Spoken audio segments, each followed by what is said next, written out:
द्रौपदी का जन्म राजा द्रुपद के यज्ञ से हुआ था।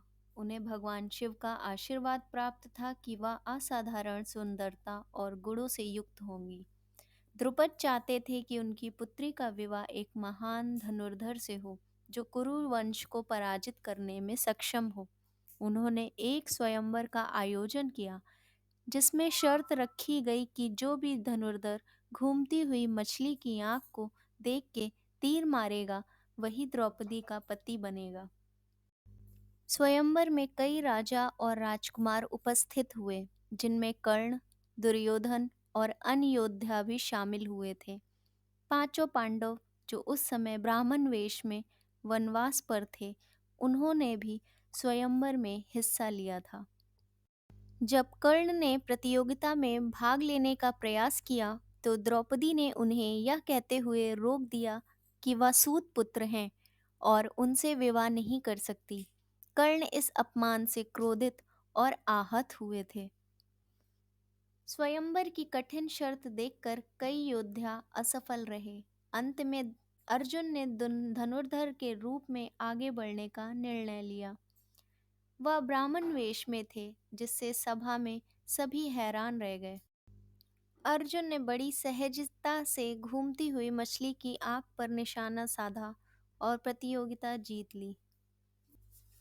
द्रौपदी ने अर्जुन को वरमाला पहनाई और सभा में उत्सव और हर्ष का माहौल बन गया। हालांकि कौरव और अन्य राजा इस परिणाम से असंतुष्ट थे। द्रौपदी को लेकर खुश और गर्वित होकर अपने आश्रय पर लौटे। द्रौपदी ने उनके साथ लौटते हुए अपना सिर झुका रखा था। अर्जुन सबसे आगे चल रहे थे। उनके पीछे युधिष्ठिर, भीम और नकुल सहदेव थे। पांडवों ने कुंती को आवाज लगाई, जो आश्रय के भीतर थी। माँ, देखो, हम आपके लिए क्या लेकर आए हैं।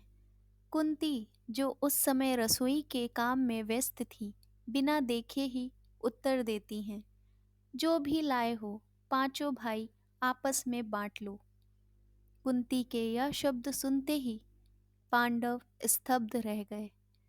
द्रौपदी ने भी हैरानी से कुंती की ओर देखा। युधिष्ठिर, जो सबसे बड़े और विवेकशील थे, स्थिति को समझते हुए बोले, माँ ने जो कहा है वह सत्य होना चाहिए। उनके शब्दों को नकारा नहीं जा सकता। लेकिन यह निर्णय धर्म और मर्यादा के अनुसार ही होना चाहिए। इस समय व्यास मुनि वहां पहुंचे।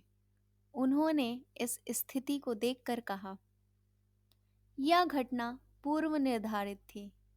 द्रौपदी पूर्व जन्म में एक तपस्विनी थी और उन्होंने भगवान शिव से यह वरदान मांगा था कि उन्हें एक ऐसा पति मिले जो बल, धर्म, विद्या, सौंदर्य और धैर्य में श्रेष्ठ हो। भगवान शिव ने कहा था कि ऐसा वरदान एक व्यक्ति में संभव नहीं है, इसलिए उन्हें 5 पति मिलेंगे। द्रौपदी ने सिर झुकाकर इस नियति को स्वीकार किया। यदि यह धर्म और ईश्वर की इच्छा है तो मैं इसे स्वीकार करती हूँ। कुंती को अपने शब्दों का अर्थ समझ आने पर बहुत दुख हुआ। उनकी आंखों में आंसू आ गए। उन्होंने बोला, यह मेरा उद्देश्य न था। मैंने अनजाने में यह शब्द कहे। यह मेरी भूल थी, लेकिन मैं इसे धर्म के विरुद्ध नहीं जाने दूंगी। इस प्रकार द्रौपदी पांचों पांडवों की पत्नी बनी। यह घटना महाभारत की कथा में एक महत्वपूर्ण मोड़ थी, जिसने भविष्य के अनेक विवादों और संघर्षों की नींव रखी थी।